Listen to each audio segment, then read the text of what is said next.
কোনো এক সময় আপনি আপনার জীবনে প্রচুর অর্থ, সম্পদ, সম্মান, প্রতিপত্তি অর্জন করেছেন, ভালো। কিন্তু আপনি শুধুই হারিয়ে গেছেন, প্রকৃত সত্য থেকে অনেকটাই বিচ্যুত হয়েছিলেন। তার কারণেই আজকে আপনি এই মানসিক অশান্তির মধ্যে আছেন। কারণ একটা, যে শ্রী রামকৃষ্ণ বলেছিলেন যে এক হাতে কর্ম করো এবং এক হাতে মাকে ডাকো। কিন্তু আপনি আপনার লৌকিক জীবনকে এতটাই গুরুত্ব দিতে গিয়ে আপনি আপনার আধ্যাত্মিক জীবন আর কিছুই নয়, আধ্যাত্মিক জীবন আর কিছুই নয়।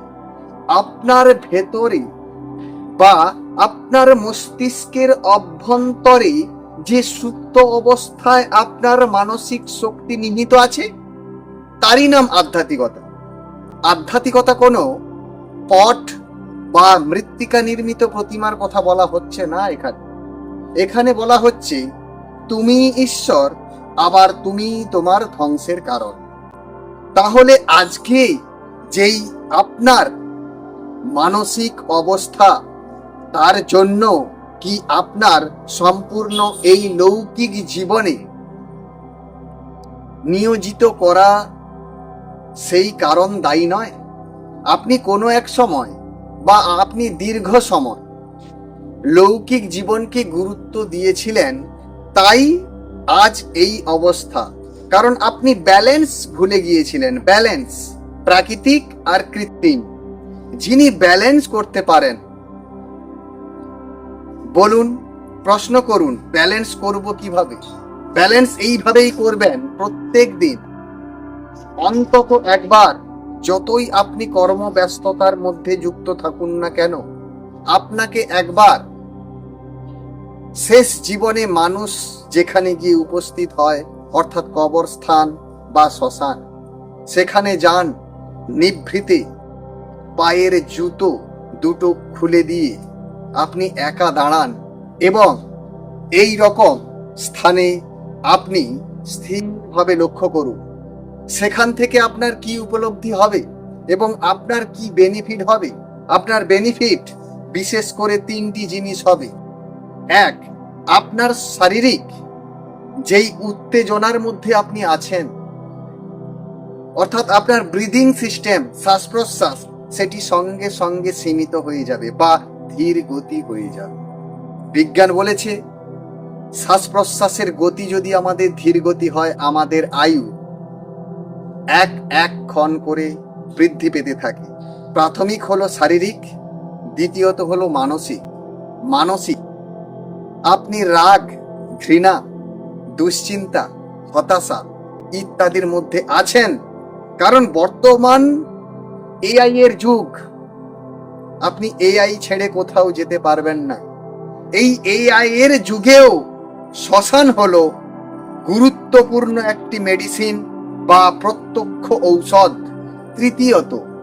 তৃতীয়ত এটাই হবে যে আমরা শেষ জীবনে যখন পৌঁছে যাই, তখন আমাদের মধ্যে কামনা বাসনা, অর্থাৎ পাওয়ার ইচ্ছা আস্তে আস্তে প্রাকৃতিকভাবেই কমতে থাকে, তাই তো? তাহলে যদি কমতে থাকে, শেষ ঠিকানা বারংবার আমাদের স্মৃতিতে আসে এবং আমাদের পূর্বপুরুষের স্মৃতি আমাদের ভিড় করে বেড়ায়। ঠিক সেই সময় আপনি স্থির হয়ে যান যে এতদিন পর্যন্ত আমি এই জগতে, এই লৌকিক জগতের মায়াতে ছিলাম, এখন আমার দেহ থেকে আত্মা বিদায় নিতে চাচ্ছে। সেই বিদায় নেওয়ার পালা বা বিদায়, দেহ থেকে আত্মা যখন বিয়োগ হবে, সেই পিরিয়ডটিকে বা সেই সময়টিকে অনেক ব্যক্তি মেনে নিতে পারেন, ফলে তার একটি বেঁচে থাকার ভাইব্রেশন এই পৃথিবীতে তিনি রেখে যান। তাহলে আপনি যদি জীবদ্দশাতে এই ভাইব্রেশন রেখে যান, ওই ভাইব্রেশন তো ডিস্ট্রয় হয় না, আবার পুনরায় ফিরে আসতে হবে গরুর পুরাণ অনুযায়ী। তাহলে এই শ্মশান আপনাকে শেষ জীবনেও শান্তিতে মৃত্যুবরণ করতেও সাহায্য করে। তাহলে একটি স্থান যেখানে কোনো ইনভেস্ট নেই, শুধু একটু সময় দিবেন নিজেকে ওই স্থানে এসে, সেটি আপনার শারীরিক, মানসিক এবং আধ্যাত্মিক রিল্যাক্সেশন বা মুক্তি দেবে। তাহলে আপনি কেন শ্মশানের ধারে যাবেন না প্রত্যেক দিন কিছুক্ষণ সময়? তাহলে আজ থেকেই আপনি পরীক্ষা করুন। মাত্র 5 দিন, মাত্র 5 দিন আপনি শ্মশানের কাছে গিয়ে 3 থেকে 4 মিনিট স্থিরভাবে দাঁড়িয়ে থাকুন। যদি পরীক্ষা করার পরে আপনার কোনো নূতন অনুভূতি আসে, আমাদের সঙ্গে যোগাযোগ রাখুন। আমরা জীবন, মৃত্যু, আত্মা, ধ্যান, প্রাণায়াম, যোগ ইত্যাদি বিষয় নিয়ে গভীরে গিয়ে রিসার্চ বা পর্যালোচনা বা পরীক্ষা নিরীক্ষা করি। আমাদের সঙ্গে যুক্ত থাকুন এবং আপনি আপনার জীবনের সত্য উদ্দেশ্য অনুভব করুন। সেটা একান্তই আপনার ব্যক্তিগত হবে, কারো দ্বারা নয়। ওম শান্তি।